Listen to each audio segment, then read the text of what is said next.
నమస్తే DCN news కి స్వాగతం. నా పేరు నీలిమ. ముందుగా ముఖ్యాంశాలు. రాష్ట్రంలో పారదర్శకమైన పాలన అందించే దిశగా ప్రభుత్వం కీలక నిర్ణయం. జీరో ఎర్రర్ రెవెన్యూ సిస్టమ్ ఏర్పాటు చేయాలని లక్ష్యంగా పెట్టుకున్నామన్న మంత్రి అనగాని. రాష్ట్రానికి పరిశ్రమలు రాకుండా చేసి ప్రాజెక్టులను అధోగతి పాలు చేసిన రాయలసీమ ద్రోహి జగన్ మండిపడ్డ టీడీపీ పొలిట్ బ్యూరో సభ్యుడు రెడ్డప్పగారి శ్రీనివాసరెడ్డి. తక్షణమే రైతులకు గన్నీ బ్యాగులిచ్చి ధాన్యం కొనుగోలు చేయాలి. కూటమి ప్రభుత్వాన్ని డిమాండ్ చేసిన వైసీపీ మాజీ ఎమ్మెల్యే కైలే అనిల్ కుమార్. తెలంగాణ రైజింగ్ సదస్సులో అంచనాలకు మించి రెట్టింపు పెట్టుబడులు. తెలంగాణ రైజింగ్ 2047 విజన్ డాక్యుమెంట్ ను ఆవిష్కరించిన సీఎం రేవంత్ రెడ్డి. రాష్ట్రంలో అవినీతికి ఆస్కారం లేని పారదర్శకమైన పాలన దిశగా ప్రభుత్వం కీలక నిర్ణయం తీసుకుంది. పాస్పోర్ట్ కార్యాలయాల తరహాలో రిజిస్ట్రేషన్ కార్యాలయం తీర్చిదిద్ది జీరో ఎర్రర్ రెవెన్యూ సిస్టమ్ ఏర్పాటు చేయాలని లక్ష్యంగా పెట్టుకున్నట్లు రెవెన్యూ శాఖ మంత్రి అనగాని సత్యప్రసాద్ తెలిపారు. సచివాలయంలో ఆయన మీడియాతో మాట్లాడుతూ రెవెన్యూ శాఖపై ముఖ్యమంత్రి చంద్రబాబు నిర్వహించిన సమీక్షలో ఈ మేరకు స్పష్టమైన ఆదేశాలు జారీ చేశారని వెల్లడించారు. ఈ ఆర్థిక సంవత్సరంలో స్టాంపులు రిజిస్ట్రేషన్ల శాఖ ద్వారా 10,169 కోట్ల ఆదాయం సాధించాలని ముఖ్యమంత్రి లక్ష్యంగా నిర్దేశించారని మంత్రి పేర్కొన్నారు. శ్రీ సాయి ప్రసాద్ గారితో మాకు ఇతర అధికారులందరూ కూడా రెవెన్యూ మీద, ఎందుకంటే గత పాలకులు చేసినటువంటి పాపాలు కడుక్కోవడానికే మాకు సంవత్సరం పైన పట్టింది. ఇంకా అంటే పూర్తిగా కూడా కొన్ని విషయాల్లో ఇంకా పూర్తిగా కూడా మేము ప్రజలకు న్యాయం చేయలేకపోయాం. రీసర్వే దానికి ఉదాహరణ. దాదాపుగా 6,688 గ్రామాల్లో వాళ్ళు హడావిడిగా చేసి వాళ్ళు ఫోటోలు వేసుకున్నారు తప్ప బౌండరీ గోడల మీదను బౌండరీ స్టోన్స్ మీద ఎక్కడ కూడా వాళ్ళకి ప్రాపర్గా వారి భూమి వరకు అప్పచెప్పలేదు. కానీ గత సంవత్సరంన్నరలో ఏదైతే రీసర్వే గతంలో జరిగిందో అన్ని గ్రామాల్లో కూడా మళ్ళా గ్రామ సభలు పెట్టి ఎక్కడైతే ఇబ్బందులు ఉన్నాయో వాళ్ళందరికీ కూడా నోటీసులు ఇచ్చి వారు అందుబాటులో లేకపోతే వాట్సాప్ కాల్ చేసి మరీ కూడా ఈ రోజున దాదాపుగా 7,600 గ్రామాల్లో రీసర్వే పూర్తి చేశాం. ఇవన్నీ కూడా పగడ్బందీగా ఎక్కడ ఎవరికి ఇబ్బంది ఉన్నా కూడా వారికి ఓపెన్ డొమైన్లో మేము అంటే మా అధికారులు ఉంటాం. అలాగే ఆన్లైన్లో కూడా కంప్లైంట్స్ తీసుకోవడం అన్నీ కూడా పరిష్కారం దిశగా ముందుకు వెళ్తూ ఉన్నాం. అలాగే దాదాపుగా ఈ ఆటోమేటేషన్స్ అయితే ఉన్నాయో అది చాలా ఇంపార్టెంట్ ప్రక్రియ. గతంలో చాలా ఇబ్బందులు అవుతూ ఉండేది, ఆలస్యం అవుతూ ఉంటే అయితే గౌరవ ముఖ్యమంత్రి గారి యొక్క ఆదేశాల మేరకు అర్బన్లో అయితే మొన్న 8వ నెలలో నేనే స్టార్ట్ చేశాను గుంటూరు పట్టణంలో. మరి వివిధ రూరల్ ఏరియాస్లో కూడా దాదాపుగా 1,74,000 రిజిస్ట్రేషన్ వెబ్లాండ్లో ఆటోమేటేషన్ ద్వారా పేరు నమోదయ్యడం జరిగింది.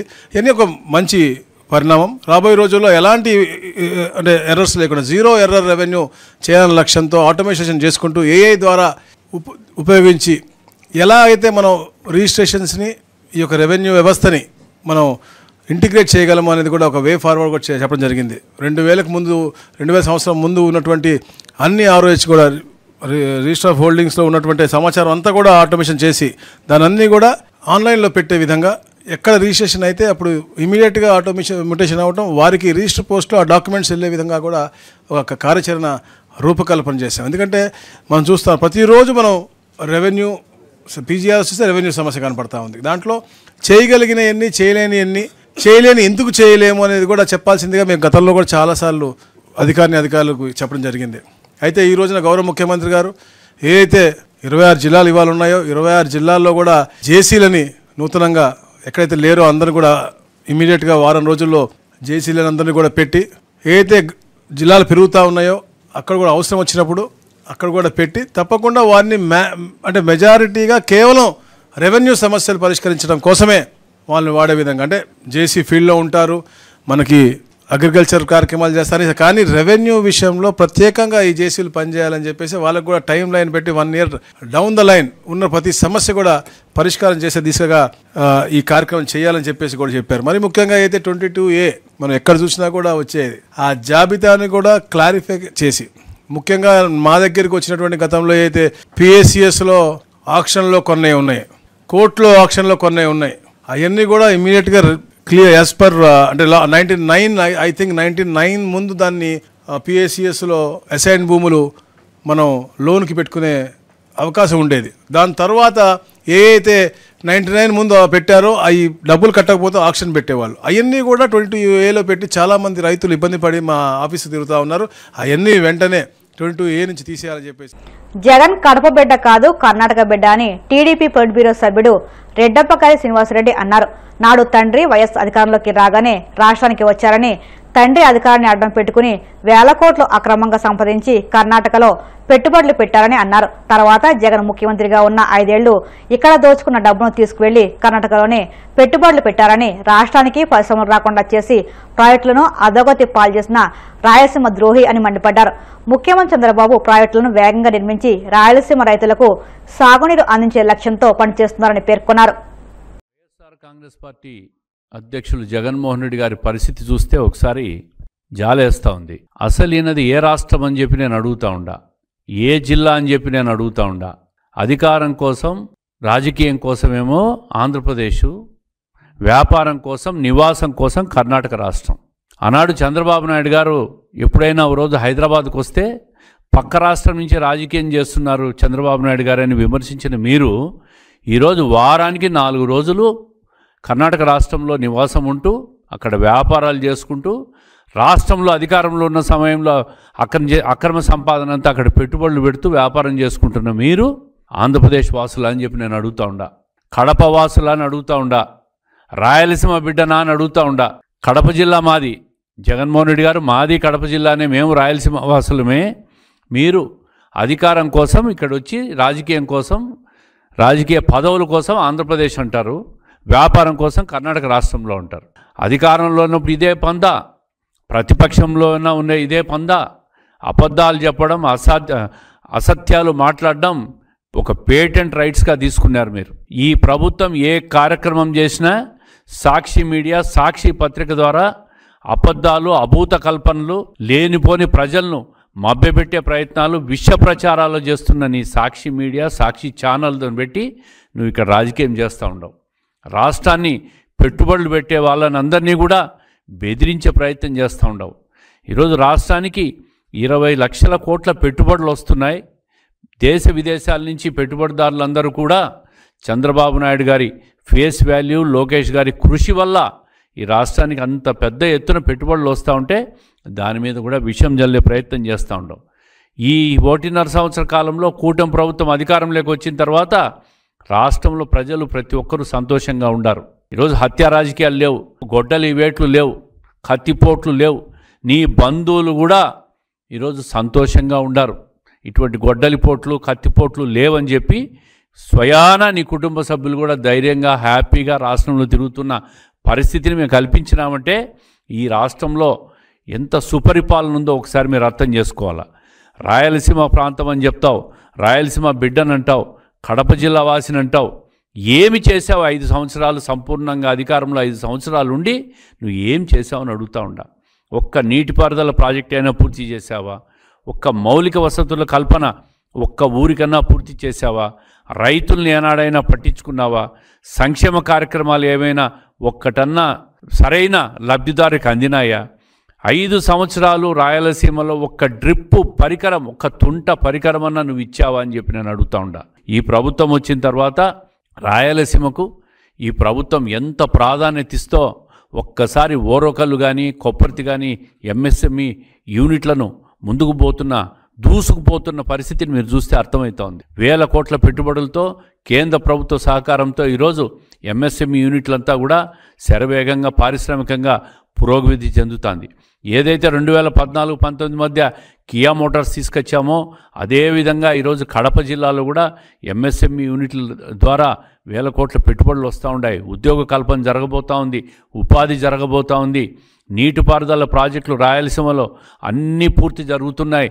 720 కిలోమీటర్ల హంద్రీనీవా ప్రాజెక్టు కర్నూలు జిల్లా నుంచి చిత్తూరు జిల్లా తమిళనాడు బార్డర్ వరకు విత్ లైనింగ్ పూర్తి చేసి పోయిందంటే అది ఈ కూటమి ప్రభుత్వం, చంద్రబాబు నాయుడు గారి ప్రభుత్వం కృషి కాదా అని చెప్పి నేను అడుగుతా ఉండా.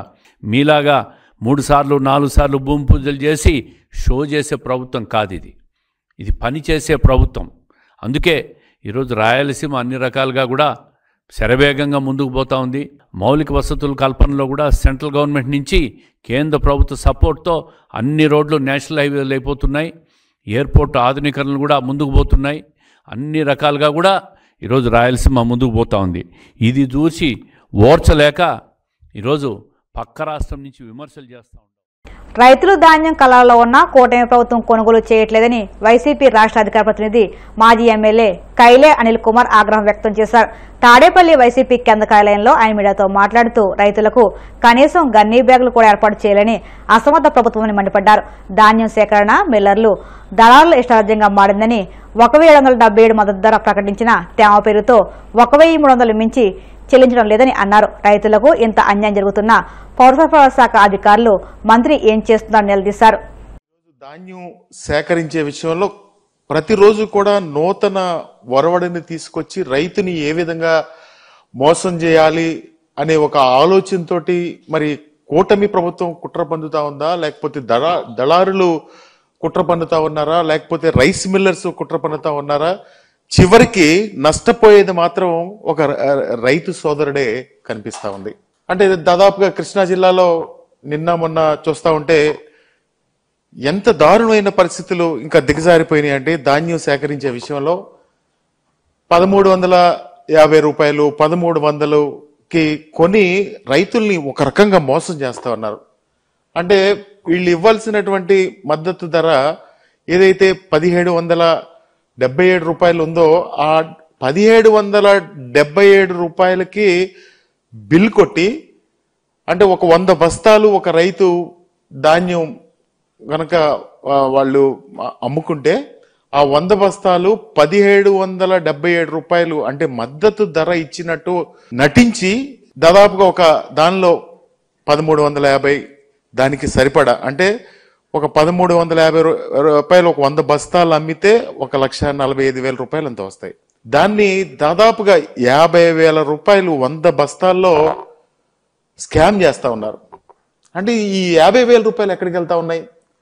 రైస్ మిల్లరు రైతును మోసం చేస్తా ఉన్నాడా, దళారులు మోసం చేస్తా ఉన్నాడా, స్థానిక ఎమ్మెల్యే మోసం చేస్తా ఉన్నాడా, కూటమి నాయకులు మోసం చేస్తా ఉన్నారా? ఎవరు మోసం చేస్తా ఉన్నారు? ఇది ఒక పెద్ద ఈ సివిల్ సప్లైస్ మినిస్టర్ గారు వచ్చి చివరి గింజ వరకు మేము ధాన్యం కొంటామని చెప్పి చెప్తారు. లేకపోతే చంద్రబాబు నాయుడు గారేమో ఇంకా ఆయనదైతే డిఫరెంట్ స్టోరీ, అది కూడా మాట్లాడుకుందాం. ఇదంతా కూడా ఒక పెద్ద రైతుని మోసం చేసే కార్యక్రమం ఈరోజు ఈ రాష్ట్రంలో జరుగుతూ ఉందని చెప్పి మీ ద్వారా తెలియజేస్తా ఉన్నాం. దానికి ఏ రకరకాల అడ్డంకులు పెడతారు. తేమ శాతం విషయంలో ఎంత మోసం జరుగుతూ ఉందంటే ఇదివరకు జగన్మోహన్ రెడ్డి గారు ముఖ్యమంత్రిగా ఉన్నప్పుడు ప్రతి గ్రామంలో కూడా రైతు భరోసా కేంద్రాన్ని తీసుకొచ్చి ఆ రైతు భరోసా కేంద్రం దగ్గర తీసుకున్నటువంటి తేమ శాతమే ఫైనల్ గా చేసేవాళ్ళు. కానీ ఈరోజు రైతు భరోసా కేంద్రం దగ్గర అసలు తేమ శాతం తీసుకునే పనే లేదు. అక్కడ కస్టోడియన్ ఆఫీసర్ పేరుతో ఏర్పాటు చేసిన ఆ మనిషే కనిపించడు. ఆ తేమ శాతం గురించి తీసుకెళ్లి ఎవరైతే రైస్ మిల్లరో లేకపోతే మధ్యలో దళారు ఎవరైతే ఉన్నారో వాళ్ళు ఫైనల్ చేసినటువంటి తేమ శాతం ప్రకారమే ఈరోజు రైతుకి ఆ ధాన్యం ధర లభిస్తా ఉందని చెప్పి కూడా ఈ సందర్భంగా గుర్తు చేస్తా ఉన్నాం. ఇంకా ఎన్నో విషయాలు మీకు ధైర్యం ఉంటే ఎన్నికల ముందు విషయాల్లో ఒకసారి గుర్తు చేసుకుని ఆ రోజు రైతుకి మీరేం చెప్పారు? ధాన్యం సేకరిస్తాం, రైతునే రాజుని చేస్తామని చెప్పిన మీరు ఈరోజు రైస్ మిల్లర్నే మహారాజు చేసిన పరిస్థితి మీకు ఉందా లేదా అని చెప్పి నేను అడుగుతా ఉన్నా. అంటే ఎన్నికల ముందు ఒకలాగా, ఎన్నికల ముందు మీరు మీ దత్తపుత్రులు అందరూ కూడా రైతుని ఏదో మేము ఉద్ధరిస్తాం, మేము వస్తే రైతుని రారాజుని చేసేస్తాం. అంటే రైతు అనే పదం చంద్రబాబు నాయుడు గారికి గిట్టని పరిస్థితి ఈ 40 సంవత్సరాల్లో చూస్తా ఉన్నాం. ఎందుకంటే ఎన్నికల ముందు ఆయన నిజంగా కూడా అట్లాగే మాట్లాడతారు, ఎన్నికలు అయిపోయిన తర్వాత అట్లా మాట్లాడతారు. ఇదివరకు ఉచిత విద్యుత్ ఇస్తారంటే రాజశేఖర రెడ్డి గారు ఆయన ఎందుకు బట్టలు ఆరేసుకోడాక అని చెప్పి మాట్లాడిన పరిస్థితులన్నీ ఈరోజు గుర్తొస్తా ఉన్నాయి రైతులందరికీ కూడా. కానీ రైతులు దాదాపుగా 10 సంవత్సరాలు అంతకుముందు చంద్రబాబు నాయుడు గారిని ఈ కారణాల చేత ప్రజలందరూ కూడా పక్కన పెట్టారు. కానీ మళ్ళీ మోసం చేసి మళ్ళీ ఏదో ఒక విధంగా అధికారంలోకి వచ్చి రైతును మోసం చేయటం అనేది చంద్రబాబు నాయుడు గారి నైజంగా మీ ఈ సందర్భంగా గుర్తు చేస్తాం. ఇప్పుడు కాసేపు ప్రకటనలు.